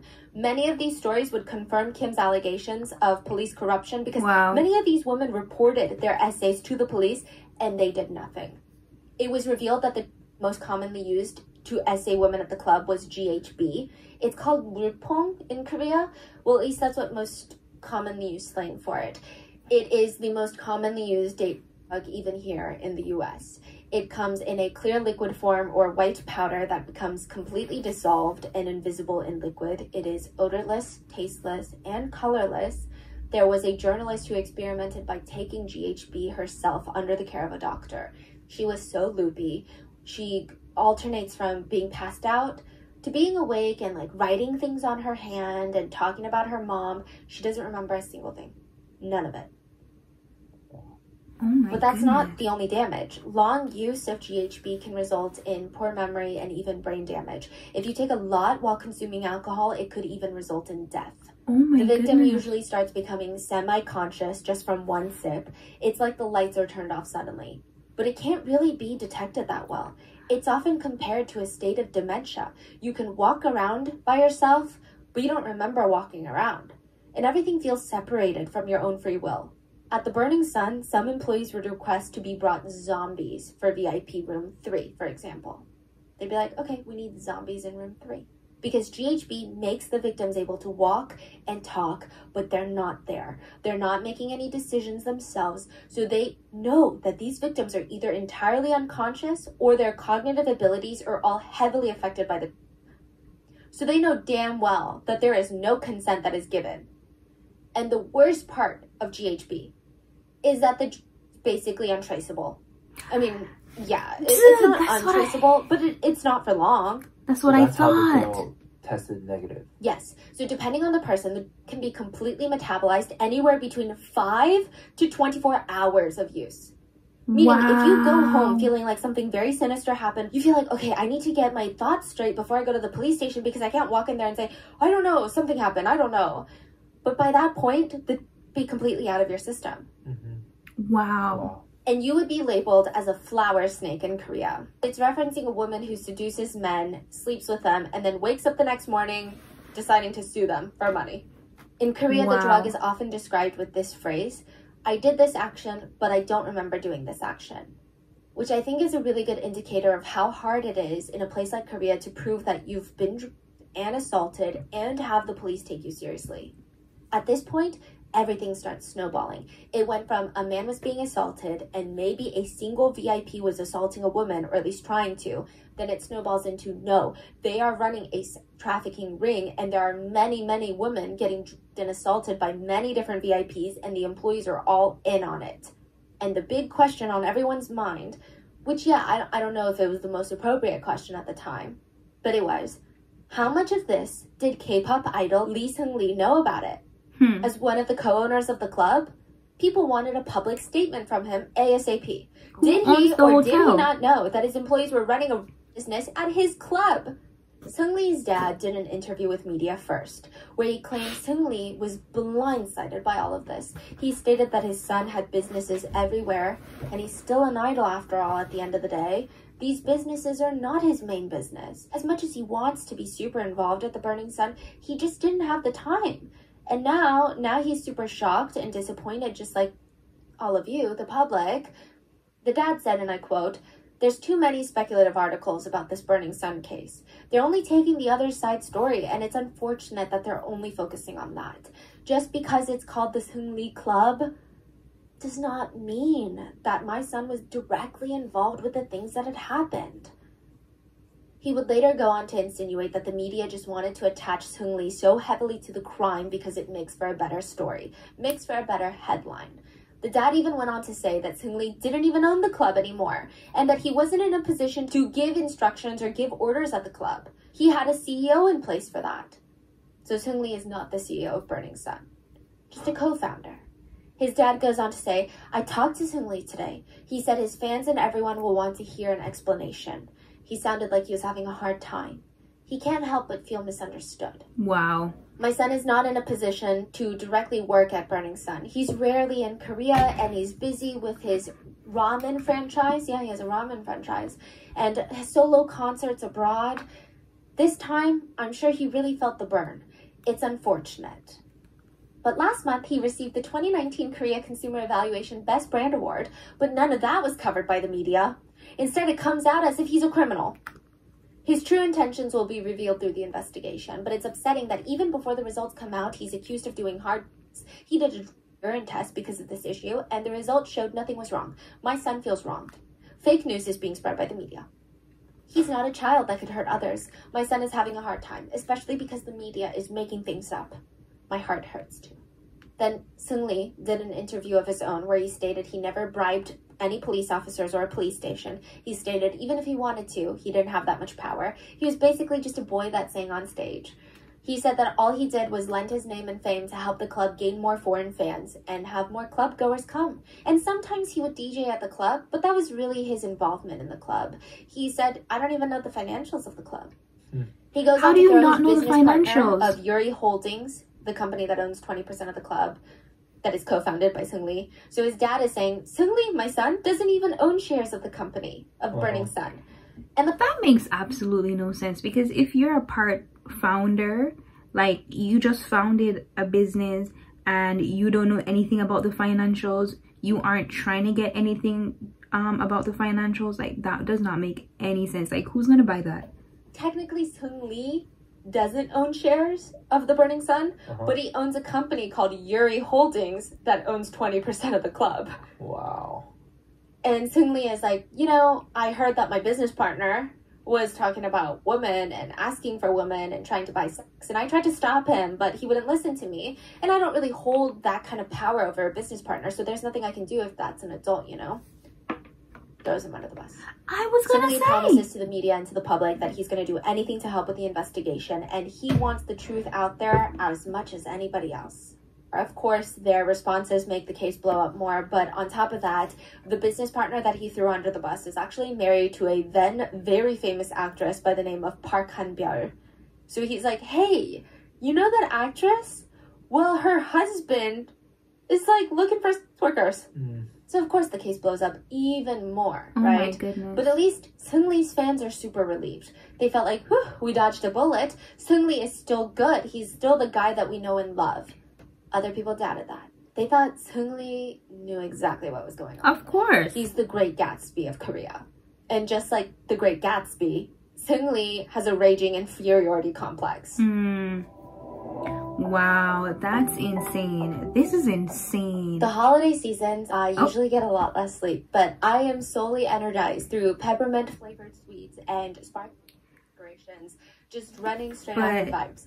But one thing I'm pretty stickler about is my hydration. If I'm hydrated, go on and on for hours. And if this whole story is like very interesting. Like I got goosebumps so many times, just like because it's like as she's talking, I'm imagining like all of these scenarios, and I like literally right now, like I'm so freaked out. Like I don't know if I'll ever be able to go out to like a club setting and feel the same ever again. Like I mean, before of course I'd be cautious with my drinks and stuff, but now like ugh, scary. I don't want to cut her ads, by the way, so I'm leaving them in. Peach is really good. The green grape is also very tart and crisp, which is how I like it. Lemon lime, of course, is a classic, and I just like how easy it is. The packaging makes it if you want to skip it, you can, but on the go. And I always thought Liquid IV were for workout people, you know, people who want to stay hydrated and work out at the gym, which I've done before with Liquid IV, and I love it. But it's also just for people like me running errands. Holiday shop. This is my way of supporting her as well, is by keeping her ads in, especially since I'm like using her content, you know, I'm reacting to it. So yeah, if you want to skip, you can. 20% off anything you order when you shop Better Hydration today using promo code Rotten Mango at liquidiv.com. The ad breaks give you you like a breather though. Seungri, he was part of a 5-person K-pop group called Big Bang. And I feel like for anyone who knows even a little bit about Korean entertainment or even really Korean culture at this point, Big Bang is just one of those groups that needs no introduction. Yeah. So I'm going to try and keep it brief for those that are just not in the K-pop world. Big Bang is like the One Direction of K-pop, meaning they will always be remembered at one point as being one of the most iconic boy bands in K-pop history. I'm not saying right now, I'm just saying at one point they were. And I'm not saying that they're better than your faves or even like they paved the way or anything, but they were really, really popular. Yeah, like between what, 2008 to 2012, like they dominated the world. Dominated. Yeah, it is unclear how much revenue the group generated, or at least we couldn't find out an exact figure, but we did find out that they brought in $800 million in ticket sales for their concerts during their career. Wow. That's probably a very small cut of the overall revenue that they generated. That's not including album sales, streaming revenue, appearance fees, ambassadorships, royalties from music. That's just concert sales is $800 million. So they're an influential group. And Seungri always felt like the black sheep of the group.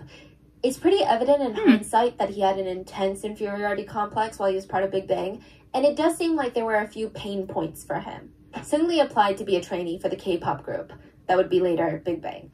There was a series of cutthroat competitions till a group of boys was narrowed down. They just wanted 5 members. Everything was ruthlessly judged and criticized by YG, who is picking the trainees. They had 4 members already picked, and it was down to the last spot. Seungri and another boy were competing neck and neck for it. Seungri barely made it. It was so neck and neck, it was like, I guess we'll go with Seungri. It wasn't like, oh man, he won by a landslide. That was so good. He really stood out. It was such a close call. And that type of complex, he felt like, I'm not as good as the other members. YG was so certain on the other members. But for me, it was kind of iffy. Now, that kind of complex doesn't necessarily make someone a bad person. Fans actually fell in love with Seungri for the sides of him that were shown.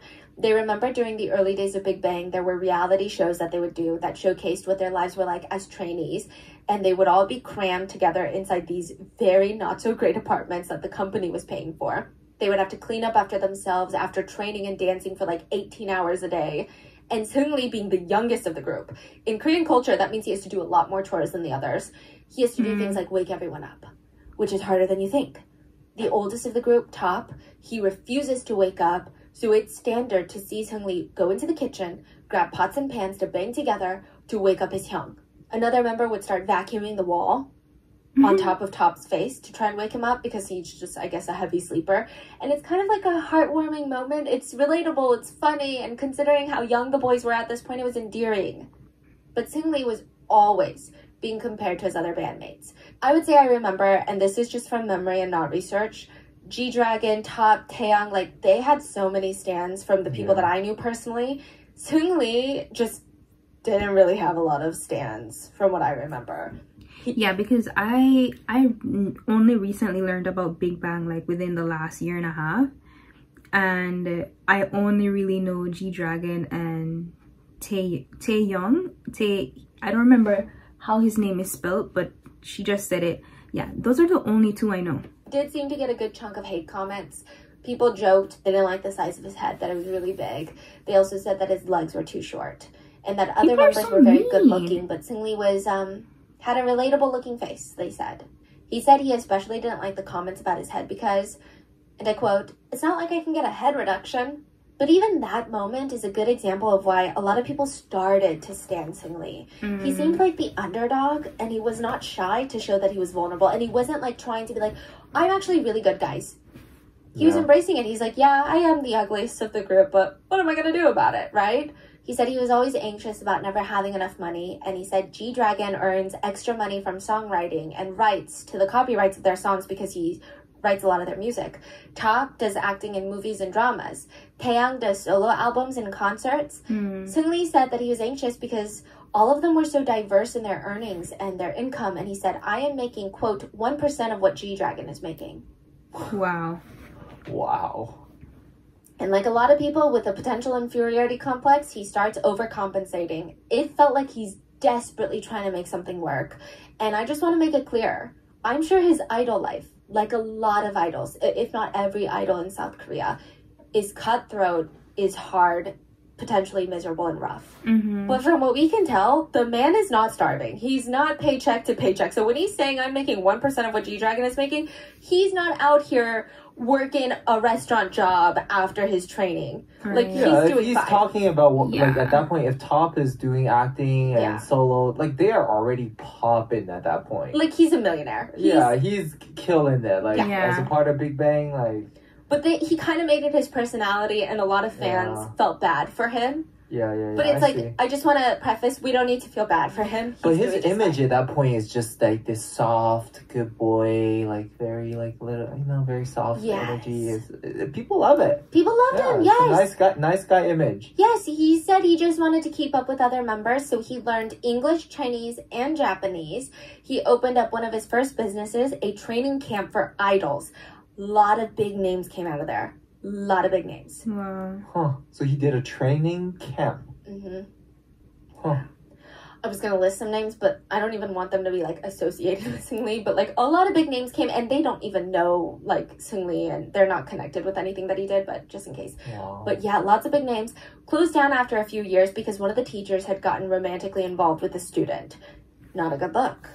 He moves on with other business ventures, and by 2018, he finally made a name for himself outside of Seungri of Big Bang.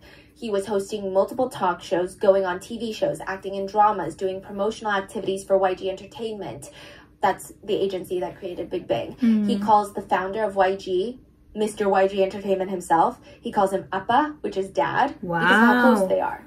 Wow. He started a Belgian waffle cafe for his mom to run. He co-opened a restaurant called Monkey Museum in China. He had a ramen franchise called Iori Ramen, and it had multiple locations in Korea and even a branch in Kuala Lumpur. He owned 10% shares of a cosmetic medical company called Dr. Golderm. He was serving as a brand ambassador for a new music label launched by Sony Music. He was heavily involved in YGX, which is a sub-label under YG Entertainment. He would also go on to build this image of himself as the Great Gatsby of Korea, which was great marketing for all of his night businesses, like his bars and clubs. So now we have a potential inferiority complex, love for lavish parties, lots of businesses in the nightlife party scene. But still, that doesn't make someone complicit in something as serious as a trafficking scheme. Did he really know what was going on? His fans argued, absolutely not. They felt like he was innocent. This is Seungri that we're talking about. Do people not remember? A lot of people dug up an old clip of Seungri, and it had been on a TV show called I Live Alone.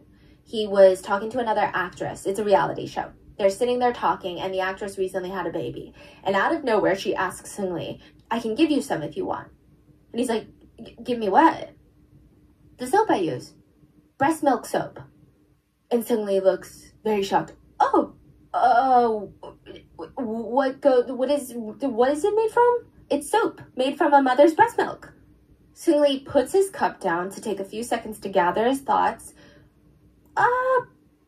Breast milk is very healthy, yeah? Because he doesn't want to offend her, but he still doesn't know what to say in that moment. And it's a really innocent, comical moment. The actress keeps explaining the whole process of how the soap is made, and Seungri is coughing because he's shocked by all of this information, and he's just trying to be polite. So he says, okay, yeah, thank you. Yes, of course, I would love some. How many do you want? I have a lot. You can just text me.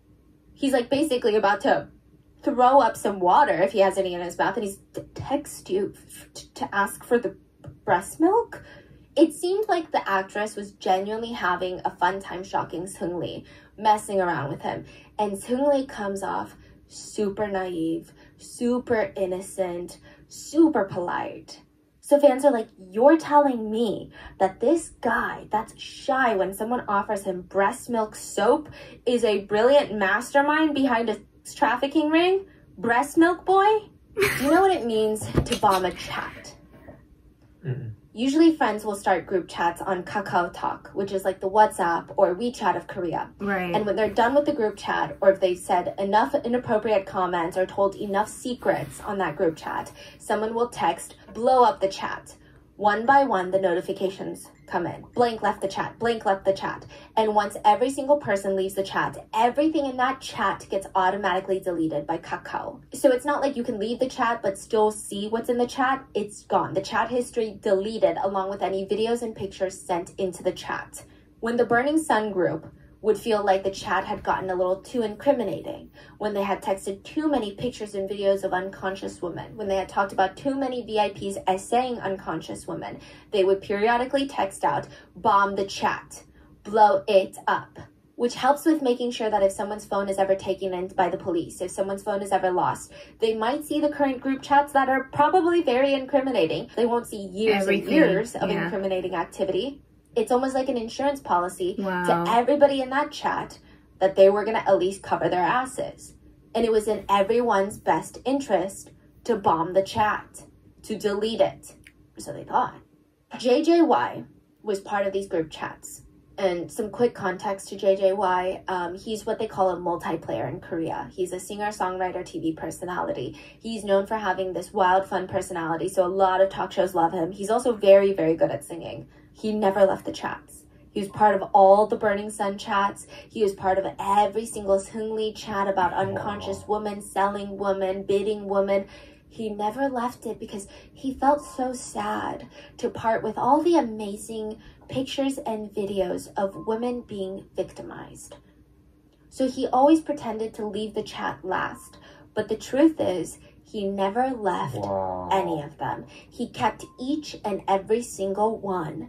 And when his ex-girlfriend reported him for taking videos of her without her consent, and he would turn his phone in to the tech company, he would be the one to bring the whole operation down. Wow. So even when he did that, he thought he can just break his phone and he's good. Yeah. But this is the tech company that recovered the data from Taylor Ferry victims' phones. So like they knew what they were doing and they take their jobs very seriously. But he was like, oh, well, I basically smashed my phone, so it's fine. It was not fine. Even years before this, there was an incident that felt like foreshadowing to everything that was about to happen. JJY was on a show with Chico, another celebrity, and Chico joked about JJY's golden phone. And immediately, because they're on set filming a show, JJY's face changes for a split second. He drops his face mask. Not his literal face mask, but he drops his smile, and he has this very sour look on his face. It's very much the stop talking about this look. What's a golden phone? People thought golden phone is in these sex videos now. But Chico would later be involved in the Burning Sun controversy because netizens accused him of knowing what JJY was doing on his phone. He's like, you probably saw the videos then. Yeah, why would he? Yeah, why if is he he golden does? phone? Why would he put that information in TV? Right? That's TV. what Zico is saying. He's saying, guys, I meant golden phone. Like, sometimes people use it to refer to someone who has a lot of good connections. So if you were to have Beyonce and Taylor Swift on speed dial, you have a golden phone because you have their numbers. And so he was briefly involved in the Burning Sun scandal. But ultimately, JJY's golden phone would bring down some of the biggest names in K-pop. Holy February shit. 26, 2019, the first round of messages are released to the public. Oh my goodness. And multiple celebrities would go down after the release. Along with investors, the management team, and employees of Burning Sun, there were a few key people in the group chats. Choi Jung-hoon, wholesome singer from FT Island boy group. Yeah. Insane. Jung-hyun, idol from boy band CN Blue. Kwon Hyuk-jun, brother of Girls' Generation Yuri. JJY, singer, TV host, celebrity, TV personality. And of course, Seung-lee of Big Bang, owner of the Burning Sun. And it clearly shows that Seung-lee is involved. He's texting employees about investors that are coming, and he writes, give them everything they want, call the girls over. There's also a guest coming from Taiwan. Employee responds, which girls can we call right now? Oh man, it's the Chinese already? Oh my god. Take care of them so they don't get involved with others. Yes, I will stick by the VIPs. Seung-lee texts, you better do it right and make no mistakes. Another business partner tells the employee, put a boy in there too, someone who can serve redacted. A boy who can't speak English, someone like redacted. Employee responds, okay, will do. I'll do the job well. Seung-lee even texts, and which girl are you gonna bring? Get the kids who give it easily. Get the kids who gives easily? Yeah, like as in, is easy to essay, is the presumption here. Wow. JJY is randomly in that group chat, and he's like, I bet the Chinese like plastic surgery girls. And Seung-lee is just like, all right, just do well. Another partner of the business texts into the group chat, I'm preparing the right now, so when the two come, I will guide them and make sure they end up smoothly with the VIPs in the hotel room. Seung-lee texts, Chairman's guests are also coming. I think we need to set up a separate party for them. Let's give them back 100 times what we received from them. Guys, please look for any pretty-looking girls who can possibly speak some Japanese. Let's pack the place. For Christmas, rather than us having fun, let's experience a Christmas of finding satisfaction and making others happy. This time, let's give the chairman a great time and make him happy for all the summers he sent us yachts with staff and chefs from Japan to Busan for us to enjoy. Wow. Bro, like, he is the fuck worst because he's literally masterminding this whole ring. He is the culprit. He is the mastermind behind this whole operation. That's insane. Like, he's the worst. He's like the ones connecting everyone. Like, none of this would have even been possible without him. Yeah, he's doing this for the money and profit, and he's literally selling women for money. Yeah. Yeah. I mean, I feel like a lot of media outlets, I don't know if it's legality or they're just trying to keep it professional. But honestly, he's just straight up, in my personal opinion, like a pimp. Yeah, like a worse than disgusting, that. Exactly. Yeah, vile trafficking. How did he get just a year and a half? In another conversation, Seung-lee talks about a girl that he likes, and he writes, redacted is actually art. I admit it. JJY texts, I touched the hell out of her boobs. Her boobs big. They're fake. Seung-lee texts, redacted is coming. Like a girl is coming. And JJY says, stop these foreigners from coming. Seung-lee texts, there are investors. Then another conversation, Seung-lee writes, the party last night was a hit. Another idol says it was successful. Seung-lee writes, that girl, I admit it, I'm hooked. Her older sister is good too. Seung-lee say that? Yeah. JJY text, yeah, her sister was a surprise. There were a lot of hidden gems yesterday. Friend text, but there seems to be hella guys around too. Seung-lee says, we have to steal. Let's all eat domestic girls together in Korea and then get married to foreign girls. Friend text, why is blank so pretty? JJY says, she's the both Mr. B and I ate. LOL. Seung-lee texts, and I plan on eating her too. Anyone here got her number? An employee of Burning Sun text, if you do it with that, it's guaranteed a secret. She's very, I don't know anything. That is Seung-lee texts, insane. LOL. She has amnesia. She doesn't even remember who she does it with. JJY text, nope, not amnesia, just R word. LOLOL. Seungri text, could be she just doesn't remember. JJY is angry, he says. When she first met me, she was all BSing about, I don't watch TV, so I don't know you. But after she got drunk, she was whining and asking me to sing for her. Seungri says, want me to tell you something more funny? Or rather absurd? I opened my eyes and I was like, why am I sleeping with C Nuna? When I was like, I thought I was sleeping with these other two girls. Where did they go? LOLOL. In another chat, Seungri is asking a VIP client about what kind of women they like, and the client responds, I'm not sure. South Asian men like white skin, so someone with fair skin and innocent and pretty features, or the opposite, just sexy. Girls like blank, blank, and blank who are innocent yet sexy, or just a super fancy glamorous girl, those types of girls. Wouldn't that type of style work? We want over 160 centimeters tall. Thinner. It's not too picky though. Girls from Korea will do. There are other chat logs where it seems like Seungri is sending girls on trips with VIP clients. He asks a VIP about an Indonesia trip that he has coming up, and the VIP says that they want ones that are under 10K per person. Seungri writes, I understand, it's 10K per person, right, Mr. CEO? He proceeds to send pictures of 5 different girls, and he writes, number 1 doesn't talk that much and kinds of loves money. She also has aspects where she doesn't have much charisma in drinking scenes, but her visuals are great. Cry emoji. In another conversation, JJY texts the group that he's boarding the plane soon, and he says, I will Korean as soon as I arrive. I'm going to invite them to my house before going out. Germans have huge asses. His idol friends write, get back safely, fly safe. An employee of the Burning Sun writes, I bet German smell like sausages. Wow. JJY says, not bad, LOL, we had fun. A lot of netizens noted that it's kind of crazy that they're so polite to each other. Even saying things like, get back safely, have a safe flight, we miss you. Meanwhile, they talk about women, in the most degrading ways possible. Another super controversial conversation involved the idols talking about who Seungri had with yesterday, and they asked, was she delicious? And they said things like, I want her number. And one person wrote, yes, she is comfort woman level. Let me tell you, comfort woman is a very, very sensitive topic for most Koreans.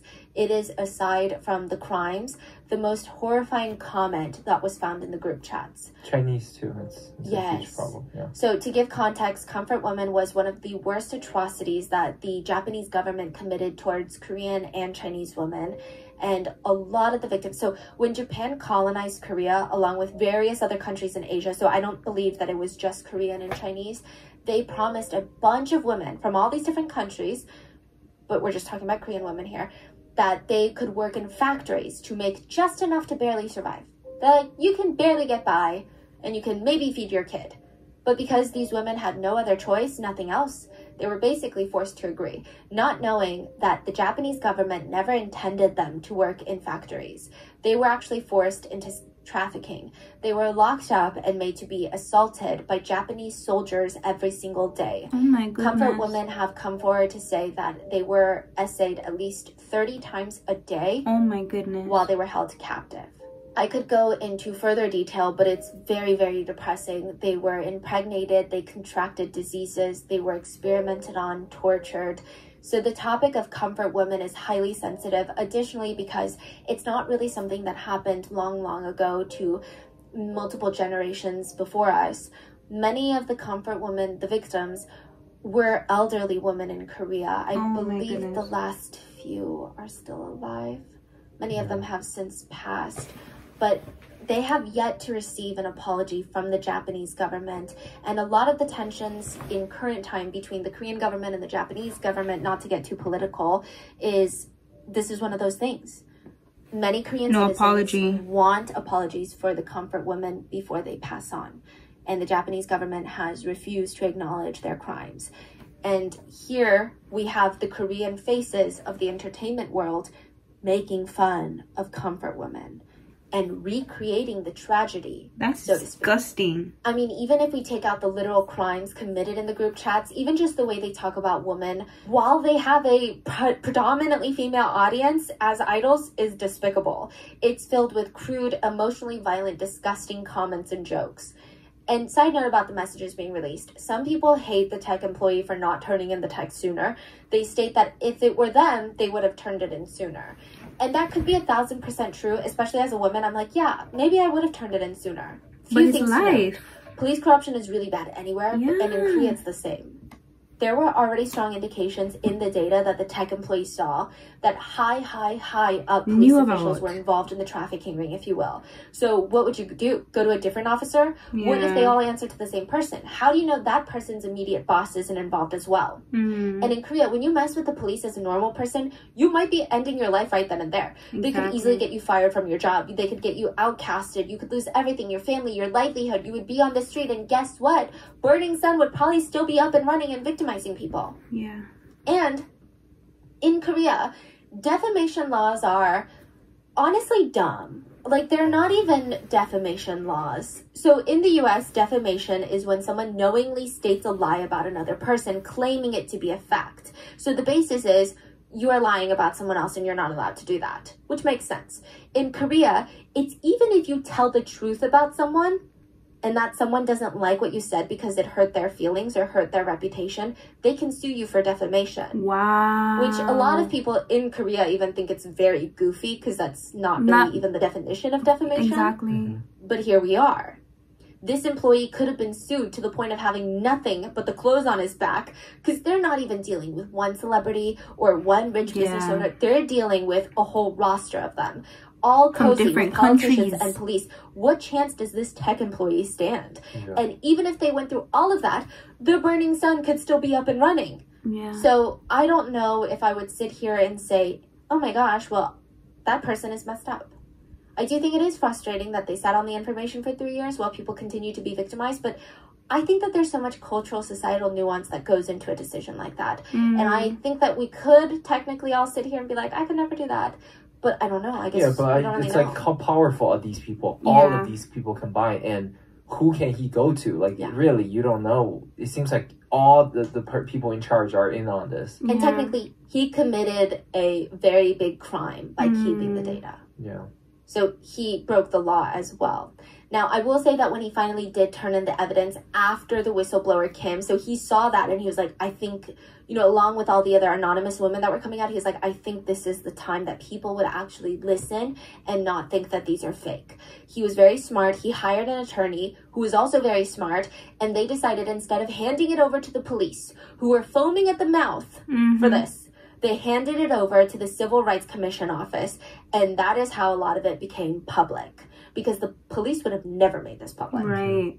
Which again, I don't know. Maybe he could have done that 3 years ago. Maybe it wouldn't have worked. All we know is, yeah, it's out now. Many of the involved parties continue to state that these text messages are fake, but a lot of these texts are the foundation of the investigation into Burning Sun by the prosecutor's office, which netizens feel like that wouldn't have been the case if there was a question of the validity of them. And the CEO of the Burning Sun even said, if Seungri's Kakao messages from 3 years ago are a crime, aren't all Korean men criminals? Insinuating that all these jokes about sex work and women and all of that is just how men talk. Wow. That's insane. Which is the most absurd thing to say ever, but it also does kind of confirm the validity of the chat logs. But to cover our bases, it is alleged for now that these are the real messages between the involved parties.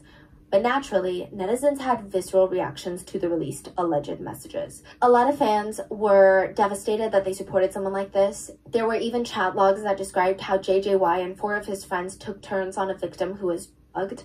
They joked about how she woke up saying she doesn't even remember anything other than having a drink with them. They also talked about how they thought it was so funny they had gang essayed her while taking pictures. And then the next morning, JJY went to a fan sign. That's so, I mean, it's crazy he had the nerve to look his predominantly female fans in the eyes while smiling at them when he had just done one of the worst things that you could do to a woman the night before. The SMPA, the Seoul Metropolitan Police Academy, officially take over the case early 2019. Media is all over this case. Netizens want to know who's involved, how much they knew, and they wanted all of them to go down. The shares of the Burning Sun were split like this. 42% owned by the hotel, 8% owned by the hotel's chairman, 20% owned by Taiwanese businesswoman Lin Samo, 20% owned by Yuri Holdings, which was allegedly set up by Seung Lee, implying that he has potentially 20% interest in the club. But Yuri Holdings was also technically run by his friend, UNCUT. UNCUT is also married to a famous actress by the name of Park Han-byul. Remember I was telling you about her? Mm. And 10% is owned by a businessman, Lee Moon-ho. He was close friends with Seung Lee, and he is said to have been running the day-to-day operations. He is the CEO of the Burning Sun. So all the foreign investors, they left the country and were safe from backlash, including the Taiwanese businesswoman who owned 20% of the Burning Sun. The rest of the Korean celebrities and business owners were left to be investigated. Burning Sun and Seung Lee were also under investigation for tax evasion, which, you know, really doesn't feel that significant compared to the other allegations. But I think that it does shine light on a lot of the things that he was doing. It was suspected that with all of the business from his VIP clients, with the selling of SA, essentially, allegedly, and a lot of the alcohol packages, he would encourage payment in cash. It's alleged that he was evading taxes, money laundering. You remember the restaurant that he had, Monkey Museum? Yeah. They called it a restaurant, but it was like a nightclub. He tried to file it under a restaurant so that he could pay less taxes. His ramen business was making a suspicious amount of money. Turns out he was laundering money from Burning Sun through the ramen franchise. It was a whole lot. It was a mess. Like, I think it also shows he was heavily involved, you know? Yeah. He knew what he was doing. So while everybody is being investigated, Seung Lee announces his retirement from the entertainment industry. And it's a very off-putting statement. He's basically like, I think it's a good idea to retire at this point. I decided to retire because the issue has caused so much social controversy, and I've been criticized and hated by the public for the past month and a half. And now with all the investigative agencies in the country investigating me, I am being labeled as a national traitor. I cannot allow myself to cause harm to everyone around me just to survive. 많은 분들께 실망을 끼쳐드렸습니다. 다시 한번 죄송하다 말씀드리고 싶고요. Netizens hated his apology. It felt very, I'm sorry, you guys blew this whole thing into something that it's not. So now I'm just going to retire then. I don't want to face your criticism. Also, it had this aura of, I don't know what's going on. I'm just as confused as you are. You know, it's like, what's going on? There were even articles titled, The Burning Sun Scandal Case That Everyone Except Seung Lee Knows About. He also stated that this would be a good time for him to enlist in the army and serve his duty as a good Korean citizen. And everyone got riled up for that because in Korea, men have to serve 2 years, mandatory enlistment. They're like, the army is not a place for you to escape your reality. Exactly. So even with all of this, the consequences just weren't that great. I mean, okay, maybe that's a strange word to use. It wasn't even comparable, I guess would be a better way to phrase it, right? Some of the more notable sentences included JJY, idol, sentenced to 5 years in prison. Choi Jong-hyun, idol, sentenced to 2.5 years in prison. Brother of Girls' Generation Yuri, sentenced to 4 years in prison. Meanwhile, Seung Lee enlisted in the army and he was able to have a military trial. Wow. He had 9 charges ranging from work, violent crimes, and then breaking food sanitation laws, occupational embezzlement, things like that. He was found guilty of all 9 charges, sentenced to 3 years in prison. He would have to file to be a offender, and he was fined almost $855,000. He appealed. He was given 1.5 years in prison instead of 3. Here's a convenient loophole that's going to piss you off. In Korea, if you go to prison for less than 1.5 years, you can serve quietly, meaning it's not going to be on your record when you get out. Seung Lee was sentenced to exactly 1.5 years. So technically, he missed the cutoff and it would be on his record. Somehow, he manages to get out 2 days early, meaning that it would be expunged from his record. Oh, and he's spotted clubbing and cheating on women in Bali since then.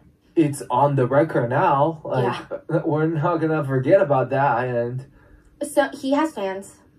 Yeah, there are some people that comment things like, he's still young. I hope that he can overcome the mistakes of the past and lives an amazing life. Isn't the rest of his life too long for him to just crumble like this? He paid the price of his sins through the law already. Let's a year and a half? I will say most of the comments are pretty logical and they read, every country needs harsher punishments for assault. He suffers 2 years in prison. Exactly. His victims suffer a lifetime. 2 years isn't enough if you ask me. Anyways, if the system doesn't give them what they deserve, society should. Regardless, I think we can all agree that many of the perpetrators got off with much less time than expected. Exactly. Even corrupt police officers who were exposed of being in on the whole thing, they were just either dismissed from their positions, And those were just the lower ranking ones. The high ranking officials that were involved, they weren't even dismissed. Nothing happened to them. There wasn't even some sort of PR statement of like, we're going to reorganize the police force and make countermeasures set in place against bribery and corruption. Nothing. Nothing. Yeah. Yeah. And all of the VIP clients, they essentially got away with it for SA. And somehow even Kim, remember the whistleblower who broke 3 ribs and got punched in the face?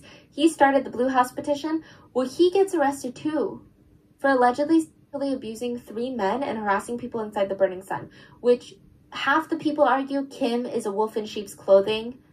He did good on whistleblowing the Burning Sun, but he was probably involved in some weird stuff too. And a lot of others believe, no, it's just fishy. Like, the allegations against him are just fishy at this point. He was sentenced to a year in prison. What? But he says that he will be appealing the decision. So it seems like, minus Kim, everyone else got off with a slap on the wrist with all things considered. That is insane. The fact that the guy's roaming around, living his best life. A lot of K netizens think that it has to do with Korean society of victim blaming and shaming victims who come out for crimes like this. Remember the Itaewon case that we covered? We talked about how some horrible people didn't feel that bad for hundreds of victims who died because they said, well, why would they go out for a party for Halloween anyway? It's not a good place for young, respectable people. I need to check that out, by the way. I saw that she did a video on it, and I remember that happening in real time. I was on TikTok and I saw the videos.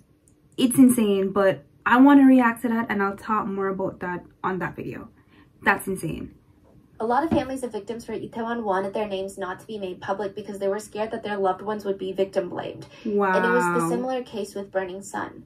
The victims were scared to come forward because they would have been blamed of, then why did you go to a club then?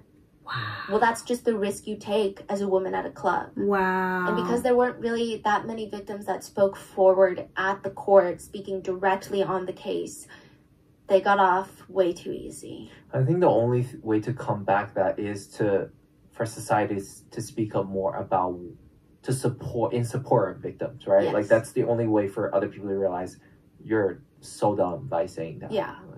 Like we need to make it, yeah, you're we have dumb and to gross. keep talking about it to lift up the victims. Yeah. Yeah. And another thing was, it's just really annoying in the justice system that you would think drugging victims to SA that makes the crime that much worse, right? Because now you're doing more things to their body, but it actually helps the perpetrators get away with it in the eyes of the justice system because, you know, what's justice, right? It's a way for perpetrators to say, she's not credible because I her, but that's not the point. And it's just insulting and infuriating at this point. In other case-related aftermath news, the hotel on top of Burning Sun was shut down in 2021. The building was sold to Hyundai Construction, and they are now going to change it to be an apartment building. The co-founder of YG, Mr. YG himself, stepped down as CEO of YG Entertainment, one of the big 3 entertainment agencies I saw in South that Korea, too. because of this scandal. It is stated that YG lost close to $100 million worth of investment money because of the Burning Sun case. And recently, Choi, one of the idols, was released from prison as well, and paparazzi found out which church he was attending with his mom, and they stopped him in the church parking lot to ask him for an interview. And in the footage, he literally, you can hear this man whining for his mom. He's like, Mom! Like a kid. When you're 7 and a stranger comes to the door to ask if you have time to talk about the Lord and Savior, and you're like, Mom! That's what he sounds like. His mom walks up and starts clucking away like some crazy mother hen. She states, he wants to live in faith now. What do you want, paparazzi? Why are you making a big deal out of nothing? Do you want to get punished by God? Oh my goodness. 엄마, 기자분들이 오셨는데 밥 인터뷰 하시네? 아이, 그게 물어봐요. So he's using his mom to protect him? And again, this is to show you the family's character, not the character of people who attend church or are religious. A lot of Christian... He wants to live in faith now? netizens were commenting like these types of people use religion as a way to shield themselves from their own evil acts. Other netizens were... I'm glad I didn't have to say it. ...shocked by both family members' behavior. They wrote, calling your mom like that at that age is legendary, but the mom who pops up and coddles over her son is even more legendary. And I will end you with this note. One chilling fact is, you know how a lot of big K-pop groups have names for their fans? So Blackpink has Blinks, BTS fans are ARMY. Big Bang's fans were called VIPs. They made it to say that their fans are very important people to them. But Seungri's VIPs were not his fans. They were his best. And I just hope with him being back in the news with these scandals, Burning Sun is never forgotten, because how do you get away with something like that? He shouldn't be able to have anyone insane. foaming over him or... Yeah. Yeah, he or should never be able to, never be able to make a comeback. He's just a vile criminal. Yeah. So what are your thoughts on the Burning Sun? And let me know in the comments. And please be safe. I'll see you guys on Sunday for the mini-sode. Bye. Wow, that is insane. I would have never thought that the little news that I was seeing on social media was as deep as this. Like, this is insane. And the fact that he only got 1.5 years, that's insane.